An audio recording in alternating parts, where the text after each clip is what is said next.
அந்த school owner இருக்காங்கல்ல, அவங்களோட பையனா நைட்டு 10:30 மணிக்கு அந்த பொண்ணு டெத் ஆன நைட்டுன்னு சொன்னாங்களா, அன்னைக்கு நைட்டு 10:30 மணிக்கு வந்தா அந்த ஸ்கூலுக்குள்ள ஒரு கிராமத்துல பிறந்துட்டு தப்பாங்க, இல்ல அந்த ஸ்கூல்ல படிச்சது ஒரு தப்பாங்க, நல்லா படிச்சது ஒரு தப்பாங்க, இதெல்லாம் ஒரு ஏன் அந்த பொண்ணு நல்ல பொண்ணா இருந்தது தப்பாங்க இதெல்லாம் இந்த மாதிரிலாம் இருந்தீங்கன்னா கொல்லுவீங்களாங்க நீங்க? இந்த மாதிரிலாம் இருந்தா கொன்றுவீங்களா?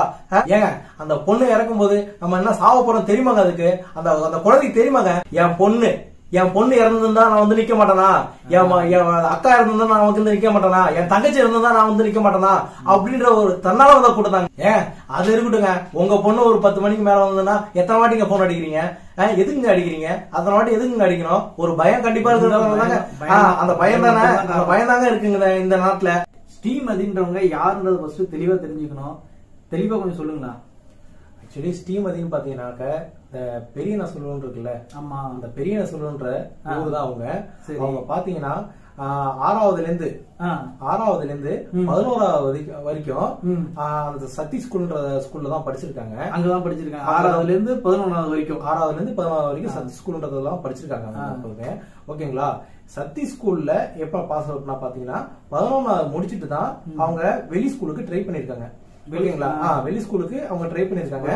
வெளி ஸ்கூலுக்கு போயும் ஒரு 10 நாள் படிச்சிருக்காங்க. ஓகேங்களா? ஆனா பட் இதுக்கப்புறம் என்ன ஆயிருக்கு அப்படின்னா, அந்த வெளி ஸ்கூலுக்கு போய் படிச்சுட்டு மறுபடியும் அந்த ஸ்கூல்ல வந்து சக்தி ஸ்கூல்ல வந்து சர்டிபிகேட் வாங்கறதுக்கு ட்ரை பண்ணிருக்காங்க. சர்டிபிகேட் வாங்க முடியல அவங்களால. அவங்க டிசி வாங்காம தான் போய் வேற ஸ்கூல்ல ஜாயின் பண்ணி. டிசி வாங்கல, கொடுக்கல. ஆக்சுவலி கொடுக்கல. அதனால மறுபடியும் அந்த ஸ்கூல்ல வந்து பேசிருக்காங்க. அந்த ஸ்கூலோட மேனேஜ்மெண்ட்டும் பேசிருக்காங்க. பேசிட்டு ஓகே, நீங்க இங்கேயே உங்களுக்கு தேவையான இதெல்லாம் நாங்க அரேஞ்ச் பண்ணி கொடுக்குறோம், நீங்க எதுக்கு வெளில போறீங்க? மேனேஜ்மெண்ட் வந்துட்டு இதெல்லாம் சொல்லிருக்காங்க. ஆமா, எதுக்கு வெளில போறீங்க அப்படின்ற மாதிரி, நாங்க டிசி எல்லாம் தர வேணாம் அப்படின்னு, நீங்க இங்கேயே படிங்க அப்படின்ட்டு சொல்லிருக்காங்க. சரி ஓகே, என்ன பண்றது அப்படின்ட்டு அவங்களும் அதே ஸ்கூல்ல திரும்ப ரீஜாயின் பண்ணிருக்காங்க. இதுதான் இது வரைக்கும் நடந்தது. ஓகேங்களா? திரும்ப ரீஜாயின் பண்ணி அந்த ஸ்கூலுக்கு வந்துட்டாங்க. சரி, இப்ப நீங்க 6வதுல இருந்து 11 வரைக்கும் படிச்சேன்றீங்களா? அது வந்துட்டு அவங்க டே ஸ்காலரா இருந்தாங்களா இல்ல ஹாஸ்டல்ல தங்கி படிச்சிருந்தாங்களா? இல்ல, ஆக்சுவலி என்னன்னா டே ஸ்காலரா தான் இருந்திருக்காங்க. 6வதுல இருந்து 11வது வரைக்கும் படிச்சிருந்தாங்க இல்லையா? படிச்சிட்டு இருக்கும் போது அது வரைக்குமே அவங்க டே ஸ்காலரா தான் இருந்தாங்க. ஓகேங்களா? டெய்லிக்கு வீட்டுக்கு போயிட்டு வந்துட்டு இருப்பாங்க. டே ஸ்காலரா தான் இருந்தாங்க. அதுக்கப்புறம் அதாவது 12வது படிக்கும் போது மட்டும்தான் அவங்க ஹாஸ்டல்லயே ஜாயின் பண்ணிருக்காங்க. இது 12வது படிக்கும்போது மட்டும்தான் அவங்க ஜாயின் பண்ணிருக்காங்க ஹாஸ்டல்ல ஜாயின் பண்ணி அதிக நாள்லாம் கிடையாது. இப்ப ரீசெண்டா இப்பதான் ஸ்கூல்லாம் ஓபன் ஆயிடுச்சு. ஓகேங்களா? ரீசெண்டா இப்பதான் வந்து ஹாஸ்டல்ல ஜாயின் பண்ணி விட்டுருக்காங்க வீட்லயும். ஓகேங்களா? ஏன்னா அதுக்கப்புறம் அவங்க டிசி தரலன்றதுனால சரி ஓகே ஹாஸ்டல்ல இருந்து நம்ம படிச்சுக்கலாம். பட் இதுல ஒரு முக்கியமான பாயிண்ட் என்னன்னா, அவங்களுக்கு அந்த ஹாஸ்டலும் பிடிக்கல, அந்த ஸ்கூலும் பிடிக்கல. ஆக்சுவலி ஏன் அப்படின்னாக்க, அந்த ஸ்கூல் பிடிக்காம தான் அவங்க வெளி ஸ்கூலுக்கு ட்ரை பண்ணி. இதுல முக்கியமான ஒரு விஷயம் பாத்தீங்கன்னா, அன்னைக்கு அவங்க ஹாஸ்டல்லையும் தங்கியிருக்காங்க, தங்கி படிச்சிருக்காங்க. இதுல டெய்லிக்கும் அந்த ஸ்கூல்ல பாத்தீங்கன்னாக்க டெய்லிக்கும் நைட் ஸ்டடி நடக்கும். அந்த ஸ்கூல்ல மட்டும் நடக்கும், 10 மணி வரைக்கும் நடக்கும். ஓகேங்களா? அவங்களும் ரெகுலரா அந்த ஸ்கூலுக்கு போயிட்டு வந்துட்டு இருக்காங்க. அப்புறம் ஹாஸ்டல்ல தங்கினதுனால அங்கேயே அப்புறம் ஸ்டடி பண்ண ஆரம்பிச்சிட்டாங்க. 10 மணி வரைக்கும் ஸ்டடி நடக்கும். அதுக்கப்புறம் தான் அவங்க வந்து ரூமுக்கு போயிருக்காங்க. சரி ஓகே, ஸ்டடி முடிச்சிச்சு, இதுக்கப்புறம் நம்ம படுத்து தூங்கலாம் அப்படின்ற மாதிரி ஒரு மைண்ட் செட்டப்ல போயிருக்காங்க. போனதுக்கு அப்புறம் அந்த அவங்க வச்சிருந்த புக்ஸ் எல்லாம் இருக்கு இல்லையா, நோட்டுக்கு எல்லாம் அட்டை போடுவோம் இல்லையா, இந்த நோட்டுக்கு அட்டை போடுறதுல அவங்க வந்து மைண்ட் செட்டப்ல அவங்க அட்டை போட்டு இருந்திருக்காங்க. அதுக்கப்புறம் தான் அங்க என்ன நடந்திருக்குன்னு தெரியல. இப்ப அந்த ஸ்ரீமதி வந்துட்டு எப்படி இறந்தாங்க, அவங்க இறந்ததுக்கான தகவல் அவங்களுக்கு, அதாவது அவங்க அம்மா அப்பாவுக்கு எப்ப தெரிவிக்கப்பட்டது, அதுக்கு நடுவுல வந்துட்டு என்னென்ன ஆச்சுன்றத கொஞ்சம் தெளிவா சொல்ல முடியுங்களா? ஆக்சுவலி அவங்க பேரண்ட்ஸுக்கு எப்படி நியூஸ் போச்சுன்னு கேக்குறீங்க. ஆக்சுவலி அங்க வாட்ச்மேன் இருந்திருக்காரு. வாட்ச்மேன் அவரு தான் பாத்திருக்காரு. அவர் பேரு வந்து மண்ணாங்கட்டி. ஓகேங்களா? அவரு தான் டைரக்டா போயிட்டு அங்க ஒரு கரெக்டா மணி ஒரு 5:30 மணி வாக்குல இருக்கும். அந்த 5:30 மணி டைம்ல என்ன பண்ணிருக்காங்க அப்படின்னா, வாட்ச்மேன் ரவுண்ட்ஸ்க்கு போயிருக்காரு. அந்த டைம்ல தான் அவரு இங்க எதிர்ச்சியா ஒரு பொண்ணு வந்து கீழே படுத்து கிடந்திருக்கிறது தெரிஞ்சிருக்கு. அது கொலையா இல்ல தற்கொலையா அப்படின்றதுதான் யாருக்கும் தெரியல. அதுக்கப்புறம் தான் நியூஸ் அவங்க வீட்டுக்கு பேரண்ட்ஸுக்கு போன் போயிருக்கு. ஆக்சுவலி இல்ல, அதுக்கு முன்னாடியே அவங்க மேனேஜ்மெண்ட்டுக்கு போன் போயிருக்கு. மேனேஜ்மெண்ட் இருந்து அவங்க பேரண்ட்ஸுக்கு போன் போயிருக்கு. ஓகேங்களா? இப்படிதான் நடந்திருக்கு. ஆனா ஒரு ஸ்டெடி முடிச்ச பொண்ணு எப்படி நீங்க தற்கொலை பண்ண முடியும்? எப்படி தற்கொலை? 10 மணிக்கு ஸ்டெடி முடியுது. 10 மணிக்கு ஸ்டெடி முடிஞ்சு அங்க எத்தனை வாட்ச்மேன் இருப்பாங்க, எத்தனை ஹாஸ்டல் கார்டன் எல்லாம் இருப்பாங்க, இவங்களெல்லாம் தாண்டி இவங்க கண்ணுல எல்லாம் யாருமே அந்த பொண்ணை பார்த்தது இல்லையாட்டுக்கு. இவங்க எல்லாம் தாண்டி அந்த பொண்ணு எப்படி தற்கொலை பண்ண முடியும்? எவ்வளவு லைட் எரியுது, எவ்வளவு ஒரு ஸ்கூல்னாக்க எத்தனை லைட் எரியும். ஒரு கேம்பஸ் இருக்கு, ஒரு கிரவுண்ட் இருக்குன்னா அந்த கிரவுண்ட்லயே ஒரு 4 லைட் எரியும். அதே மாதிரி வராண்டா இருக்கு, வராண்டாவில ஒரு 4 லைட் எரியும், கம்பல்சரி எரிஞ்சே ஆகணும். அதுல இல்லாம வார்டன் அடிக்கடி எப்படியா இருந்தாலும் நைட்டு தூங்காம இருக்கிறதுக்கு 2 வார்டன் இருப்பாங்க, ஒரு வார்டன் இருப்பாங்க கண்டிப்பா ஸ்கூல்ல. அந்த வார்டன் அந்த டைம்ல எங்க போனாரு ஓகேங்களா? வாட்ச்மேன் மட்டும்தான் இதுல, அதுவும் விடிய கிளம்புற 5 மணிக்கு பாத்துருக்காரு. இது எப்படி இதுல மர்மம் இருக்குன்றதுனாலதானே எல்லாரும் வந்து போராடுறாங்க.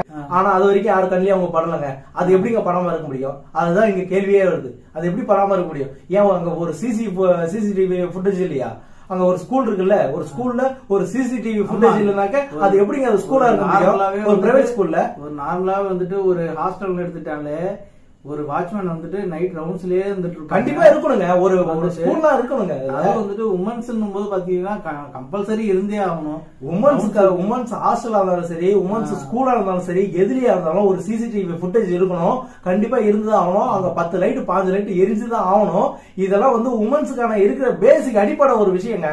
இதுவே இல்லனாக்க இது இல்லன்னா சொல்ல முடியாதுங்க. இருக்குங்க, இது இல்லன்னா சொல்ல முடியாது. ஆனா இது தாண்டி வேற என்னமோ நடந்துருக்கு. ஸ்ரீமதியோட அம்மா, அவங்க அப்பா, அவங்க வந்துட்டு இந்த இறப்புக்கு என்ன காரணம்னு நீங்க நினைக்கிறீங்க அப்படின்னு அவங்க என்ன சொல்லியிருக்காங்க? அதாவது ஸ்ரீமதி பேரண்ட்ஸ் பாத்தீங்கன்னாக்க அவங்களுக்கு ஒரு நியாயமான ஒரு பதில தான் அவங்க எதிர்பார்க்கறாங்க. அதாவது என் பொண்ணு தற்கொலையா இது கொலையா, அத வந்து போலீஸ்காரங்களும் ஓகேங்களா ஒரு கவர்மெண்ட் தான் முடிவு பண்ணணும். அந்த கவர்மெண்ட் எந்த அளவுக்கு அந்த பேரண்ட்ஸ் கிட்ட சப்போர்ட்டா இருக்காங்களோ அதெல்லாம் வந்து அவங்க வந்து நல்லா புரிஞ்சுக்கணும். ஃபர்ஸ்ட் ஒரு பேரண்ட்ஸ் ரீதியா பாக்கணும். ஏங்க இந்த காலத்துல எந்த பொண்ணுங்க நடமாட முடியுது? எந்த பொண்ணுங்க ஒரு 10 மணிக்கு மேல நடமாட முடியுது? இந்த காலத்துல எடுத்துக்கோங்க. நம்ம டெக்னாலஜி எல்லாம் வளர்ந்துருச்சுன்றீங்க, அதெல்லாம் வளர்ந்துருச்சுன்றீங்க, இதெல்லாம் வளர்ந்துருச்சுன்றீங்க. ஒரு பொண்ணு 10 மணிக்கு மேல நடக்க முடியுதாங்க? ஏன் அது இருக்கட்டுங்க. உங்க பொண்ணு ஒரு 10 மணிக்கு மேல வந்ததுன்னா எத்தனை வாட்டிங்க போன் அடிக்கிறீங்க? எதுக்குங்க அடிக்கிறீங்க? அத்தனை வாட்டி எதுக்குங்க அடிக்கணும்? ஒரு பயம் கண்டிப்பா இருக்கிறதாங்க. அந்த பயம் தானே, அந்த பயம் தாங்க இருக்குங்க இந்த நாட்டுல ஓகேங்களா? அந்த பயம் இருக்குன்றதுனால தாங்க எல்லாம் இந்த மாதிரி போராடிட்டு இருக்காங்க. அந்த பயம் போகணுங்க. ஒரு வைரலான நியூஸ் என்னன்னா, சொல்லுங்க, ஸ்கூல்ல இருந்த ப்ராப்பர்ட்டிஸ், அதாவது பஸ், உள்ள இருந்த கார், அது இல்லாம உள்ள இருந்த டாக்குமெண்ட், உள்ள இருந்த ஆபீஸ் ரூம் ஃபயர் பண்ணது, அது இல்லாம பஸ் எல்லாத்தையும் ஃபயர் பண்ணது, இருக்கிற மெட்டீரியல் எல்லாத்தையும் உடைச்சிட்டாங்க. உடைச்சத நீங்க சரின்றீங்களா தப்புன்றீங்களா? தெளிவா நீங்க அப்படி எல்லாம் கேட்க கூடாதுங்க. இது சரி தவறுலாம் பிரிச்சு பார்க்கவே கூடாதுங்க நினைக்கும் ஓகேங்களா? அவங்க நியாயமான கோரிக்கை. ஏங்க கொலை நடந்து கொலையா தற்கொலையாலாம் எனக்கு தெரியாங்க. இந்த சம்பவம் நடந்து ஓகேங்களா, இந்த சம்பவம் நடந்து எத்தனை நாளுங்க ஆச்சு? எத்தனை நாள் ஆச்சு? 3 நாள் ஆகுதுங்க. இதுக்கான பதில் இது வரைக்கும் வந்திருக்காங்க உங்கள்கிட்ட. அதாவது கவர்மெண்ட் சைடுல இருந்து எவ்வளவு விசாரிச்சுட்டு தான் இருக்காங்க, விசாரிக்காமலாம் கிடையாது. ஆனா இதுக்கான பதில் வரல, இன்னும் வரல. இங்க இந்த பதில் வந்தாதாங்க மக்களுக்கு வந்து ஒரு நிம்மதி கிடைக்கும். இன்ன வரைக்கும் சரி இதுக்கான சஜஷன் யாரும் எடுக்கல, இதுக்கான சொல்யூஷன் யாரும் சொல்லல, இதுக்கான பதில் இன்னும் கிடைக்கல ஓகேங்களா? இன்னும் எத்தனை நாளுங்க நினைச்சிருப்பீங்க? இன்னும் 10 நாள் அவங்க எல்லாமே வந்துட்டு வெறும் யங்ஸ்டராவே இருக்காங்க. ஆமாங்க, யங்ஸ்டரா தாங்க இருப்பாங்க. ஏங்க படிச்ச மக்கள், ஏங்க ஒரு லாஜிக்கா சொல்லணும்னா ஒரு வில்லேஜில் நடக்கிற ஒரு இந்த மாதிரி ஒரு சம்பவத்தெல்லாம் தெரியப்படுத்துறதுக்கே ஒரு 4 நாள் 5 நாள் ஆயிடுதுங்க வெளியில தெரியப்படுத்துறதுக்கு. இதே பாத்தீங்கன்னா ஒரு சென்னையா இருக்கட்டும், ஒரு கோயம்புத்தூரா இருக்கட்டும், அப்படி பட்ட செகண்ட்ல போய் வெடிக்குதுங்க. ஏங்க ஒரு வில்லேஜ்னா என்னங்க அவங்க பாவம் மாட்டாங்க?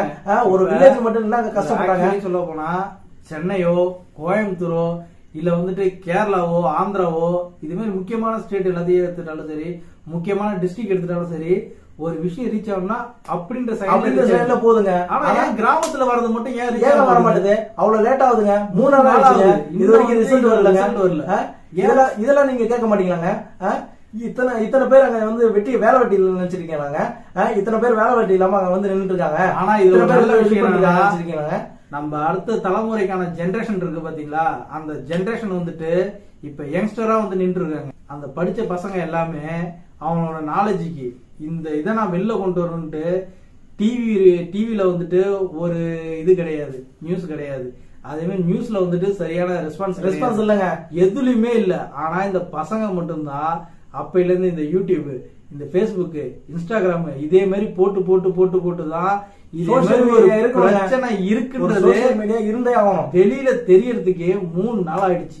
சோசியல் மீடியா மூலியமா எல்லாமே தெரிஞ்சிட்டு இருக்கு. ஏங்க நிறைய பேருக்கு போட்டோ எல்லாம் போட்டுட்டு இருக்காங்க. இவங்க தான் தப்பு பண்ணிருப்பாங்க, இவங்க தான் தப்பு. அதெல்லாம் கிடையாதுங்க. போலீஸ் என்ன சொல்லுதோ அதாங்க கரெக்ட், சட்டம் என்ன சொல்லுதோ அதாங்க கரெக்ட். ஓகேவா? நம்மளா சட்டத்தை கையில எடுக்க கூடாதுங்க. ஓகேங்களா?